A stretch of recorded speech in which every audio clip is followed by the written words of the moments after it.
Yo, yo, you're not tuned into the Southern Flow. Let's go.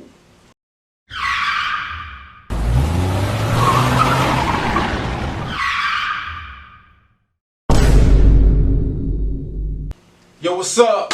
You already know it's Loomis Brinks. What's good? It's your boy Trey B. And together we make the Southern Flow. Tonight, this episode is going to be brought to you ways by Just Relax, of course, Gum, and you can't forget the art folk. Sure. And speaking of art folk, we have an artist in the building, Mr. T. Dot himself. We got to go ahead and let bro introduce himself. Go ahead. My name is T. Dot. I am a poet, born and raised in Dothan, Alabama. We got a huge event. Please come out this Friday, February 7th, at the Uptown, downtown at the Uptown. Get your tickets right now. It's only $20. It's called Wasted on Love. And the theme of it is really just speaking on like the difference between love and hate. Okay. You know what I'm saying? So Sure. we're going to get into it. It's Black Cocktail, grown folks event, Wasted. 21 plus. 21 plus? You know, 21 plus. Okay. I like that. Yeah, for I sure. like that. So we're going to go ahead and get into it. And then, Wasted on love. Did you come up with that? yes. What had you thinking about? Cause when I saw the post, when I had shared your post earlier, and cause I really looked at it, Yeah. and that like it made I was feeling it. Yeah. So I had to think, cause when I put my post, I'm feeling this. Yeah. Wasted on love, but what made you come up with that, or was that just something that was just easy? It was really easy because most of the time when I put art out or events or poem, it's just really based on my own life. So at the time, I was just coming out of a relationship, and I just had to ask myself, Okay. did I waste this on love? Mm. You know, and then the second half of it is wasted on love. Yeah. Like, am I drunk off of love? And I I wasn't got in, you. I wasn't in the lover boy phase Yeah. at that Yeah. time. So, now I'm in a different line. Like, we, For sure. living a better life. And bro, I think you have dope. Your work is dope. It's different. It's like we said, it brings that shock. Like so how long have you been doing? I've been writing Poetry. since like elementary. I was doing like short stories and learned it from my mom Dukes because she was a really good writer. Okay. So I just watched her, and she's a teacher too. So Okay. shouts out to Mom Dukes. Sure. Mon Dukes. For sure. And I just learned, just been doing that for a long time, just writing short stories, and then I just stopped. Like when I was in high school, just playing sports and all that. I got you. And then coming out of college, I was like, man, I need to pick that up, and poetry just came. I That's feel like it was just like your purpose. Like Brinks always talk about like what get you out of bed. Like what drives you to keep going. You feel like that's what was missing in your life, just to pick poetry back up. Like you said, you was playing sports. After college, you felt like that was just the missing piece. Like, hey, I need to go back and pick this up because this was really inside of me. Just just burning fire, bro. So that's what you got out of it, just to get back into it. Definitely. It's more so. Not that I'm into it now. It's constantly what I think about. Yeah, and that's It another gets me part. up for sure. Just trying to make a difference really out in the world and just speaking truth. I feel like we in that, in a way, I feel like we in that season. Just speaking with other artists, organically meeting you, and it's like everybody's really like I'm fully embracing my artistry. Like, Yeah. everybody just tapping in, like Do just you? tapping in to their purpose, bro. And it's not for me, right? It's not common that you see a black man like being open in his poetry, like being vulnerable in his poetry, just being in the forefront with it. And like I said, bro, I think your style is dope. Like, so do you think is that a real thing? Like, like I think I had mentioned earlier, like vulnerability. Does that take place in that realm of work? Like being in music, it's a vulnerable state, Absolutely. but poetry is like it's almost like a little bit more raw than just doing a song. It's a little different. Yeah. It's definitely in that realm for sure. Just speaking your truth. Anytime you do that, it's kind of scary. Because you're thinking like, you letting all your inside thoughts just out there on a piece of paper, and you finna go speak it to. It's kind of crazy. So just going about it, and just I'm an only child. That's my background. Oh, me too, bro. Me too. It's rare to meet somebody. So as an only child, you also know you be stuck in your head all the time, bro. Yeah. So just doing that all my life, it's like, man, I gotta find some type of outlet. So now that I'm older, I wouldn't be able to do this when I was in high school. Yeah. You know? I'm trying to hide behind the mask, playing sports and all that. But now that I'm older, I'm 25 right now, it's like, I gotta get this out right now. So it wasn't no outlets. That's what you're saying? I have no outlets. Yeah. And that's what I'm learning, like, but, and you be shocked to find, though, like, I think that's still, like, relevant in schools now. Like, the black kids don't have no outlets, nor do they have the representation. So, like, the team, they were able to take a trip up. They went to Atlanta, and I think Swiss Beats and Alicia Keys have an exhibit in Atlanta, but it's a showcasing of like prominent black artists. Okay. But so you take young kids from the deep South, Alabama, and you showing them this work, they couldn't fathom that this work is black art. So a lot of times when these kids going into these spaces, they don't have the connection, because a lot of times it's not us that's in that's in the spaces. Yeah, so it's like, oh, this ain't for us. We ain't supposed that look like we ain't supposed to do this. And so just like T-Dot was saying, it's like it took some time to really build up the courage. Definitely some courage and maturity. Okay. If I was laying some of this stuff, not granted, what I say now is pretty crazy, But in high school, it would have been just like throwing paint at the canvas, honestly. So it would have been just unorganized, a lot of the thoughts.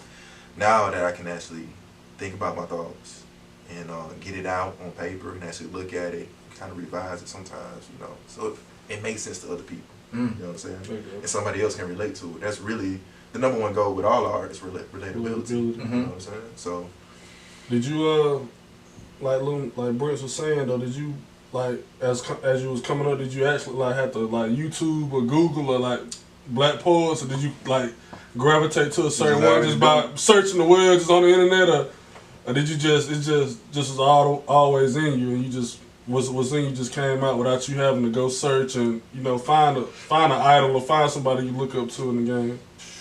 My idols is hip hop artists. Okay. So I ain't really. I wasn't in them poet books at all. I don't think I ever picked up a poet book. That's dope, John. Kendrick said that. I'm not trying to be so full, but Kendrick had said that last night. And that kind of just carries us over a little bit into like the Grammys. Did y'all watch the Grammys? Did y'all get a chance to check out the Grammys? I got a chance to catch the clips from it. I didn't actually tune into the whole thing. I was just looking for specifics, just seeing what was what. Y'all already know. T-Dot probably don't know, but Jay-Z my favorite artist, so I'm looking to see if he in the crowd. I'm looking to see, I know Kanye, he making noise, so I'm looking to see if he was gonna come about. He didn't disappoint. I know a lot of people thought what Kanye did was very controversial. Some people gonna say it was too much. It was very inappropriate. Whatever. I thought it was very artistically done. What they said on Niggas in Paris is provocative. Very provocative. It was. It gets the people going. That's my favorite line. He's still living by it. It's very provocative. Yeah. For sure. But did you have a favorite part? Did you catch a favorite part? Did anybody have a favorite part?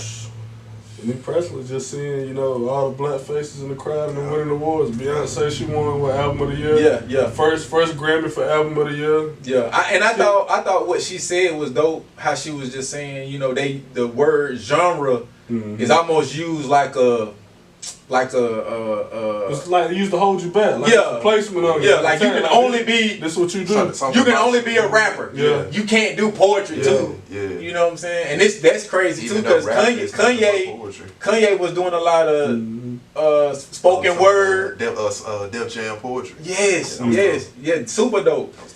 So that was my favorite part. And then of course I love how Kendrick was just saying, rap.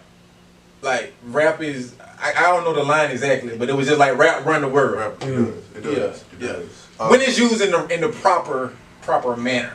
My favorite thing was Dolce. Yeah, I did see a little bit of. And see, I'm familiar with her. I didn't know she was from the South. She from Tampa. Yep. She Southern flow. So I didn't know that. I thought she just moved to the West Coast. Yeah, I thought she was from LA. Oh, so, that's dope. Yeah, cause she bigged up Tampa she in her speeches. Her speech she won. She bigged up. I was Tampa wondering where a play on the alligator come from. Yeah. She was telling all the labels, "It's talent in Tampa. Y'all need to get down there." That's dope. Yeah, she's Southern flow. Big shouts out to Doja, man. Big shouts out. Big shouts out to, again, all the black artists that were able to win, to be there. Mm-hmm. I mean, it was just a dope space. I know y'all were talking earlier, about who do y'all say, Janelle Monáe? Yeah, Janelle Monáe dissing Nelly. Her and Anderson .Paak at the post. They really on camera. Yeah, the after party, Grammys after party on camera dissing Nelly, saying Nelly done sold out, remixing the Hot in Here. If y'all didn't see that, it's clips on all social media platforms. It's just, I gotta see that. It's just crazy, man, right now. But a lot of people saying they in the right. They saying these celebrities need to start calling these other. I would say people sell out for going to the Grammys. Like, that's not a black-owned affair. Facts. That ain't a black. Even though they said I can't think of the name of the trophy. And I'm gonna get better. We need to get like Joe Rogan and them have the screen up there so we can pull it back. But they were saying I don't know if the design is made like after some type of African artifact, which they're all the actual trophy. But now I might be thinking about the Oscar. I'm sorry, because they got the little horn for the Grammy. For the Grammys, horn trumpet. Yeah. But either way it go, like, that's not our affair. That's not our event. And the BET Awards, we don't own BET. We don't own BET no more. Yeah. But is it easier to just go to their affairs versus creating our own? Yeah, because at one point, like we said, the BET Awards, you'll never catch a Beyonce at the BET Awards, or Drake, or Kendrick. When Kendrick was coming up, he would perform at the BET Awards. You'll never catch him there now. A Jay-Z, you know what I'm saying? You never catch the upper echelon artists at the BET Awards, but you see them at the Grammys. Right. So it's like, is you selling out for the, like you say, for the For the clout? For the 9 colors, or you disowning your own people, you know what I'm saying? Because we want to see you too, you know what I'm saying? Right. The BET Awards is still kind of a big thing in our culture. Right. But the only thing I say in that is just the fact that we don't own BET no more. Okay. Yeah. And then, like he said, BET ain't like how it used to be. It ain't like, yeah. It's real slime. It's real slime. Mm-hmm. You got smaller artists going up there, they don't know how to act on stage. Yeah. The pre-show. Yeah. Hey, wow. It came a theme now that they talking crazy on Twitter at the pre-show. Yeah. That's a theme now for the BET show. Like, what's gonna go crazy? But if they could get it back, like you say, back in the day, you had the Rick James with his rants. You had the, you had the look. Bringing back some real entertainment. Yeah. Not just like the era of social media where people are just doing things just to get like some clout or just to get that moment in the spotlight. Like, well, I'm just being authentically myself, but enjoying myself amongst my brethren, amongst my people, my culture. But the excuse they're always gonna use though is either it's your choice if you think it's a good or a bad excuse. Is that the Grammys, Oscars, it's very prestigious. You know what I'm saying? So it's like the peak of the mountain. Yeah, you know what I'm saying? Yeah. And that's why I said, man, I ain't that, and I'm not knocking it.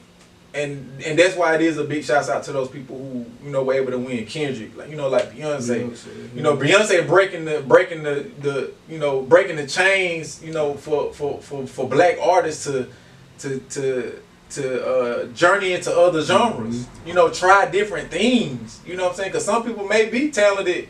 You might be a rapper, but you probably could do an R&B song or something, or something like that. But you feel like if I do this, they're gonna judge me. Yeah. I can't. You might be a good rapping country artist. It was a lot of controversy though at the Grammys too yesterday. You seen with the Babyface with the red carpet event how they did disrespect Babyface. Babyface? Yeah, he was doing a pre-show interview and they was calling some artists. They just basically brush Babyface to Get out the way, son. Yeah, and hand the mic to an artist. Babyface. Well, you gotta understand. He was like, y'all can go do them. He told him face. Yeah. Y'all go do them. He walked off. Yeah. Cause it's like, I mean, truth be told, cause it's a gap now. Babyface is like 30, 40 years out. But they go back to what we just said. That would never happen at the BET Awards. And we don't never see. I don't know though, Trey, because it's us who ain't relating to. You think bros? We ain't relating to those. It's a why do you think that terminology is so popular now? Yeah. You know what I'm saying? Kyrie, that's what I was saying. Kyrie Irving was just like, bruh, 32, at 32 is crazy. Yeah. And not even in the literal sense of being an uncle, but they calling you Unc on the strength of like, oh, you old. Yeah. But I do think that that's detrimental to society because it's like, oh, you think you're gonna be young forever? Yeah. But you don't get old, you age. Yeah. You know, my thing is like, bro, when I turn a new age, that's a new age. I never been here before. Yeah. And I feel like it's discredit to the black man too. Like that's what the term. We doing it to ourselves because I feel like the term is coming from. We ain't supposed to live long. You know, they say once you hit 25, you an OG in the hood. You know what I'm saying? So it's we kind of doing it to ourselves by calling, oh, you made it to 30, you an OG. You know what I'm saying? Yeah, they come from the YNs, the YNs as they say. But you know, I think like you say, people not looking forward to an older age. But man, like when you start studying and you really start like paying attention to life, like you start, 40 for a man is like thriving. Yeah, you still thriving. Like especially you been taking care of yourself. Yeah, you trying to eat better. You working out. 40. Yeah. That's when you turn into the That's when you turn into for a woman here. It's 40. It's still. You know what I'm saying? Like you said, if you've been keeping yourself up, but that's that can start arguments, right? But like really, for a man, that's an argument. Like a man really goes up in age, where a woman, the pressure is on her. It's like gravity is more against her as she ages. So if a woman really not paying attention to herself and taking care of herself, it'll get on the quick. She falling off quick. They say the peak for a woman is like in their 20s. That's crazy. For real. That's crazy right there. So really, that's what they say. Yeah. But now like the proof is in the pudding, in a way, because you got a lot of people who like to play tricks, right? So you got the old heads out there that they don't mind putting their wallet first. Yeah. To each his own. Yeah, to each his own. You just speaking the truth. But you got them 60-year-olds. He might got some retirement, military, full benefits, military. True. And that young girl just needs somebody to take care of. Sure. I'll be by your side, honey. Sure. So OG got his groove, man. Quick. Now when she turns 60 though, and she's single, it's gonna be hard. This is hard life, man. Get real slim. It's gonna be hard. So yeah, I just think that we have to be mindful of the things that we put out there, man. I'm big on words, so just for the young guys out there, if y'all tapping in, man, I don't think they have ill intention, but don't look forward to old age, like older age, because you can get older and still feel 17 if you're doing the right things, you know what I'm saying? So don't feel like man, I turned 30. Yeah. And that's crazy. Life done passed. I just got to go to work and go home. What? That's crazy, bro. What? Crazy. Man, not to be on like a spiritual run, but it's like, it's scripture that talks about like how the Creator will make up for all the lost time. In the sense of like, if you feel like, like, man, I ain't have a chance to do nothing. Yeah. You might do everything in 1 year that you ever imagined in your life. And Cat Williams was saying something like that on one of those podcasts. It's like, bro, you might have a bucket list and you thinking, man, this is gonna take my whole life. But you get into the right space in your life and you might fulfill your bucket list in a week. So So it's just perspective and the door only closed unless you close it yourself. And I always say this, it's, you know, people die at 30 and don't get buried till they're 70. Facts. You know, so, you know. You gotta be saying that now. I mean, I'll be honest with you know what I'm saying? So yeah. you know, and I always say that because people do give up on their dreams as they get older. Like, man, I'm 30. Man, I ain't do it when I was 20, man. I thought I was supposed to be pushing the 26s and 28s when I was, you know. Yeah. But it's 60-year-olds who ride big trucks. Yeah. You know. But that also goes back to your favorite artist, Jay-Z started his rap career with 26. At 26. Yeah. First album dropped 26. And look at him at 50. Yeah. Yeah. Still on top. Man, he looked like he in his early 40s. Maybe late 30s. You know what I'm saying? Like, look at Ye. Yeah. Ye look good, bro. Well, I think we also got to remember, like, men mentally develop later than women. Yes. So I don't understand. It's also like, it's like 18 to 22, 23, we always think we know everything. Yeah. You know what I'm saying? And we don't know shit. Yeah. Literally nothing. Shit.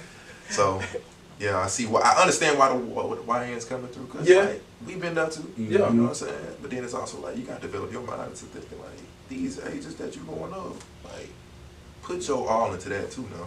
But it also talks about the streets too, though. How deep the streets is for the fact that it's even giving them this picture to paint to feel like man 25. OG. Yeah, like I made it. Yeah. Man, you feel like you made it at 25. That's crazy. So you already figured like, man, by 20 they probably gonna have me out of here. Yeah, I'm out of here. Oh, I'm in jail. Yeah, well, yeah, I'm locked up. That's crazy. But you can also propose like my generation. With this internet money, with social media and all that, you got like 22, 23-year-olds making more bread. Millionaires. Yeah. That's true too. So it's like also the fast life has become like, it's up there now. Yeah. You know? I had made a post. I had deleted it. I should have kept it up. Cause like one of the influencers, I think is like I'm a name drop.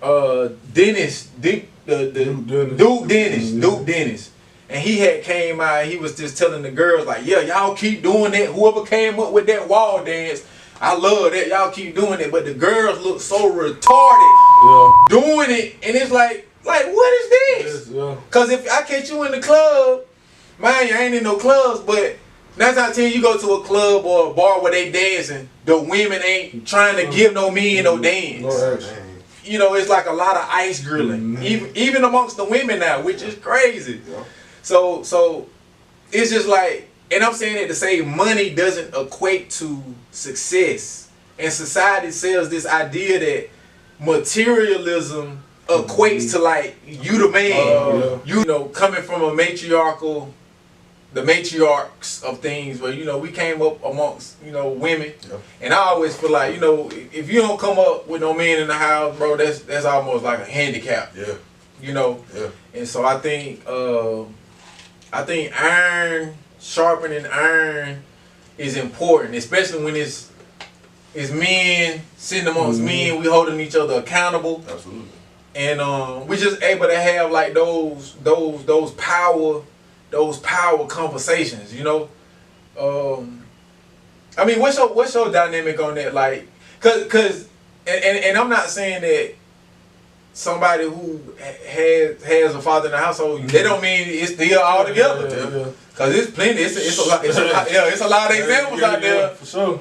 You know, sometimes even more trauma. You know, I work with kids, and a lot of them kids I work with do have both parents, but it's still a circus. Yeah. Still a circus, bro. So, like you say, just because you do have both, I mean, that don't mean all means well. So, but for me, like you say, I do feel like, you know, it is important to have a man in the household or a male figure, not necessarily in the house, but a male figure. Somebody who being intentional with you. Facts, man. We got to do a better job of that, bro. Like even like. Even if you ain't courting the mother, you know what I'm saying? Yeah. If you know what I'm saying, if you just know she doing it by herself, at least, you know, try to, you know, at least, you know, give her child an example. It may be a coach, it may be a teacher. Yeah. You know what I'm saying? But somebody you can really, you can pin you know, your son to, and somebody he can look up to, and that's gonna look out for him. And even the ones that is courting the mothers, you know what I'm saying? You definitely got to do your due diligence with being that male figure, and you know, in the child's life for sure. And I was laughing because it's like, bro, not intentionally, but you know, you come up around your cousins who maybe about 5, 8, 10 years older, they ain't giving you nothing good for you. All niggas. What? Bro, you ain't got 10 girlfriends, Right? Boy, you ain't getting none. Like everything that's taking you. You feel bad if you ain't hunching by damn 12, 13, 8. Well, I don't know.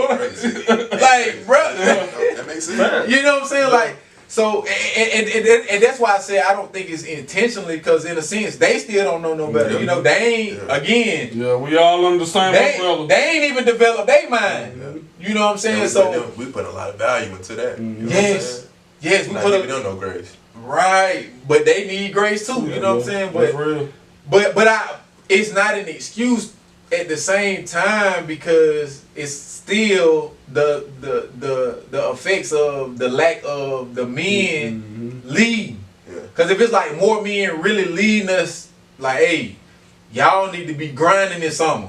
Y'all need to be stacking paper this summer. Y'all need to be working and getting your money up, and you ain't depending on your mama. You ain't waiting on mama. You know, mama ain't supplying everything. You know, mama's baby. Mama got to push more in that backyard. You can be going door to door. You could. Mowing some grass. Hey, yeah, something. Hey. Mom, just some type of positive encouragement that makes me think different. Because you know, and it's different for everybody, man. Because you know, with my mom, you know, bro, she like this, right? Yeah. And then I'm looking out at the other kid. I'm like, dang, my partner, he 10th grade, he got a car. Do what he want. He got a car. He can stay out the damn. How he moving like this? But he got a job too. But to me, it ain't even registered. Because anytime I want something, I just hit the genie up. You know what I'm saying? Because that's your conditioning, though. And that's you know what I'm saying. But a lot of kids have that conditioning, and some of them never come out of that. Never come out. And so I just think that that's a big I ain't gonna say it's a plague, but it's a big hit on our communities, you know, just when it's the matriarch and there's no men in that community that's really helping build them young men up. You know, you say the right man too, like we say, it ain't always gotta be the dope man. You can go to Mr. Whoever, Mr. Johnson, Mr. Curtis, whoever. Mr. Curtis. You know what I'm saying? He worked 9 to 5. Yeah, his clothes dirty, his clothes dingy, but you know what I'm saying? His truck might not crank in the morning. Sometimes he on the way to work, but he can show you the values of being a man. And he might show you how to change your oil. And he might show you how he crank, how he get it started in the morning. You know what I'm saying? Valuable lessons that men need, bro. It ain't always got to be the dope man or the man that's just a flashy. Lifestyle. Yeah. That's why I say just materialism as a whole. Don't get me wrong. I like nice stuff, and there's nothing wrong. You can learn some great qualities from just being a man, just from like a homeless man. That's facts too. You can learn game from anywhere. I always you just gotta have open ears. That's the only. A lot of people judge that though, and that's a gem for people to register, because a lot of times though people be like, you know. Back to the YNs. You know, they looking at, if you ain't got a pocket full, you can't tell me that. But you don't know the guy with the pocket full, that might be all the money he got. And he fronting on you just because he got a car. I see a lot of them nice cars in front of a little trailer park, in the trailer parks. In a look, and you know, in front of the bandos, and I ain't judging a person's living situation. But I'm saying, what is the priority? I got my car is more than my house. You know what I'm saying? So that's crazy work. I always tell people, like, and I'm using pronouns and, you know what I'm saying, this verbiage again, but I always tell people from an old head, either you gonna know what to do or what not to do, or what to be and what not to be. It's still game in the midst of still game in the midst of all of it, bro. As long as your ears open and you ready to receive it, you gonna find something in that, bro. Be able to eat the meat and spit out the bone. Because you never know, like you said, you never know where the game gonna come from. You know what I'm saying? It could be, like you say, a homeless person on the street, but he might give you something that you ain't, like, that was profound. Why are you out here homeless again? Like what? I get game, like, recently. I get game front off. You know what I'm saying? Like, just front porch conversation. That's really what inspires a lot of this poetry, too. Just regularly, just straight up conversations. But then, like, for the past times, like, I started going out a lot by myself, like last year, Just random people just come up to you, just talk. That club That's conversation. game. And they just talk about crazy stuff. Just about their whole life and just open up. Just straight game. Facts though, I done been there, bro. I done been there. Like you ain't having a whole The music playing, you don't even hear the music no more. You know what I'm saying? You just into you ain't even noticing who walking. Yeah, it's whole intervention. Yeah. You know a lot about strangers. Mm-hmm. But I love those moments though, man. You know, to meet somebody you never thought you would have a conversation with, but then they have like a whole bag of gems to give you. Like, bro, where you been? You know, so it's like, yeah, that's definitely a tie-in for life, man. Like, you know, just be open. Be open. You never know where the insight, where the gems will come from. Right. Just to tie it all in, you know, being wasted on love, living and learning. I do want to ask you though, do you think you can waste love? Do you think you can waste it? If you being intentional. Intentional? No, I don't think. Because you learn something. I don't think it's no such thing as really wasted. Right. To be honest with you, like it may seem like that from the perception of humans, but on God's time, or spiritual time, there's no such thing. It's always a lesson. Yeah. Situation and experience. Because I like how you flipped it. You know, you were like, you know, you was wasting on love, or did you waste it on love? Yeah. That's how you said it. Yeah. It was in that context. Cause a lot of people do be like, man, I wasted all my. You know what I'm saying? And you in that situation after a breakup or whatever toxic situation you went to, and then something crazy happens, and you just like. You could be so. Can you be so blind that you don't? You know that you can't.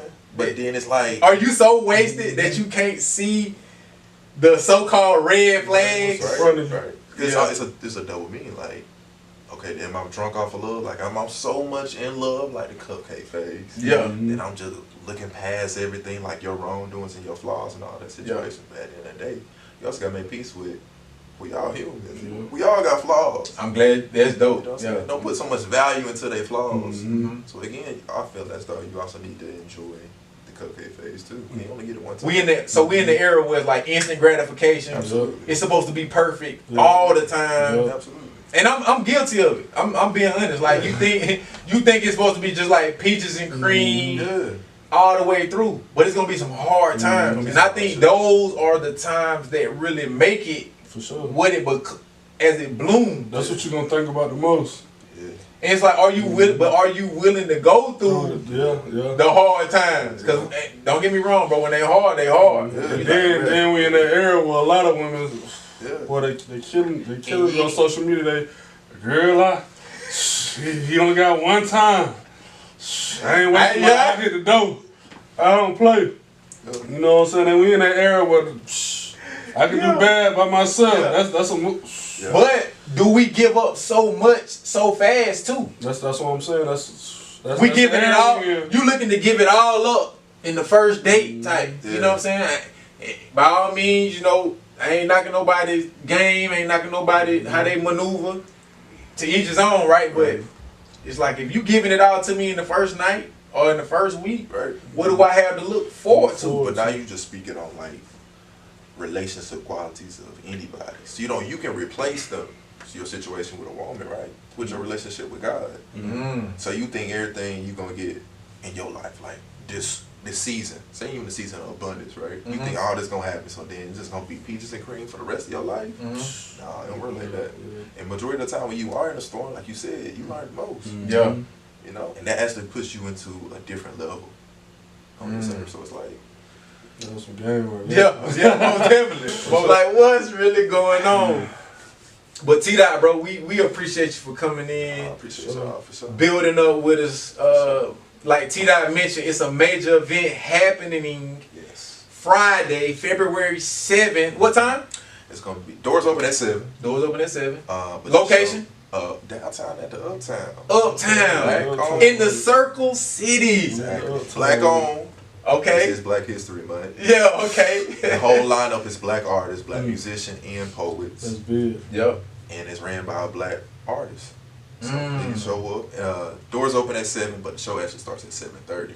Okay. So get into it. Dress nice. Dress to the 10s. Wear a suit. It's just no jeans. No jeans. We ain't doing no jeans, no tennis shoes, nothing like that. Unless you can, you can spin it off with a suit. Yeah. I'll let you in, you know what I'm saying? But it's gonna be a major event. I feel like I know that's gonna be monumental, you know what I'm saying, for the city. Bro, And, I I'm got really feelings looking forward with to it. You know, like I said, just looking at the feedback and the lineup is dope. It's crazy. The venue space is dope. Like T-Dot said, it's black owned. Black owned. So yeah, if y'all in the city, in the Circle City, February 7th, y'all make sure to check out Wasted on Love. I'm sure you can find it on Eventbrite. Eventbrite. Y'all can find it on Eventbrite. Also, it's on it's part of our organization, Fellow Space. So you can look up Fellow Space on Facebook, on Instagram. Well, hold on. What's Fellow Space? Fellow Space is like, I'm sorry. Yeah, Fellow give me Space that. is a collective. Okay. And what we do is just put events out. So this is actually our third event. Okay. You know what I'm saying? We kind of throw Dope. some irregular events. Yeah. You know what I'm saying? Something that cities don't see. Yeah. You know what I'm saying? So Yeah. Okay. Go ahead and give them all your socials where they can find you. You know, what's your main spots that you responded. Okay. Or they can find you your events. My personal page is _TDOT Mitchell for Instagram. Facebook is Tevin Mitchell. For Fellow Space, it's _Fellow Space on Instagram and Fellow Space on Facebook. And my personal page, you're gonna see a lot of poetry, a lot of behind the scenes of this event. So please just tap in. Also, Wednesday I'm gonna throw a little something in though. Okay. It might be a flash sale, so just stay in tune. It's gonna be only on the page only, so check it out. Yeah. And y'all be sure to tune in. Y'all be sure to tap into this episode specifically. Yes. If you viewing this now, this is live Wednesday. Yes. Live Wednesday. So y'all be sure to tap in with T-Dot. Of course, y'all know we got the art crawl. It's great that these events really won't conflict. It's like they working together. You know, we do have to get out of that space of like competing. Yes. And it's just like we just complement each other. You know, so the art crawl, of course, pops off at 5:30. We'll be here till 8. The idea is for us to get out of here and go and fall in at the waist deep, wasting on love, and build up with T-Dot and the fam. Y'all already know how we do. It is Black History Month, so y'all be looking for another. We definitely gonna drop. Oh yeah. We definitely dropping at least two more episodes in the month of February. We're gonna try to bring some different flavor every episode. As you know, tonight's flavor is all about being wasted on love. Are you wasted? Did you taste it? Did you face it? Come on. You know, is it adjacent? Was it laced with? But yeah, you know, we appreciate y'all for tapping in, and as always, make sure you like, share, subscribe. Got to. And continue building with the Southern Flow Podcast. Trey D, what you got for them? Like I always say, bro, I appreciate y'all for tapping in and tuning in, man. Appreciate T-Dot for coming through. Thanks, bro. Yeah. Appreciate it, bro. Yeah. Hey, just when you blow up, bro, make it big.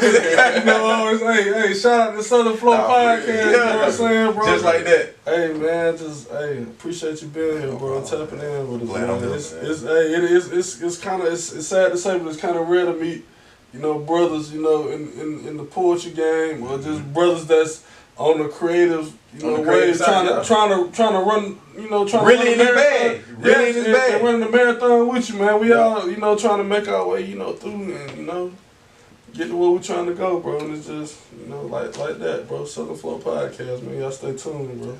Hey, the build up don't stop. The flavor is unlimited. And it's just like that. Peace.